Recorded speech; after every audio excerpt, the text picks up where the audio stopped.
اللہ اکبر۔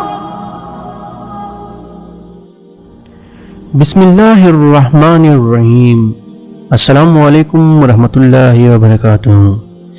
ارحم T V channel کی طرف سے آج میں اپنے دوستوں کو رسول اللہ صلی اللہ علیہ وسلم کا ایک بہت ہی پیارا فرمان سناؤں گا۔ آپ دوستوں نے اس پہ سننا ہے اور اس پہ عمل کرنا ہے۔ بسم اللہ الرحمن الرحیم۔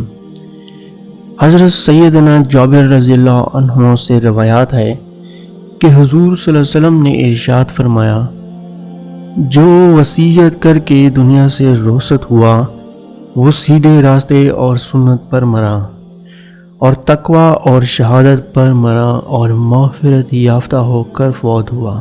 ابن ماجہ کی حدیث ہے کہ اس دنیا سے جو بھی وصیت کر کے رخصت ہو جائے تو وہ سیدھے راستے اور سنت پہ فوت ہو جاتا ہے اور تقوی اور شہادت پر بھی فوت ہو جاتا ہے، یعنی وہ مغفرت یافتہ ہو کے فوت ہو جاتا ہے۔ اللہ تعالی ہمیں اس حدیث پہ توفیق عطا فرمائے، آمین۔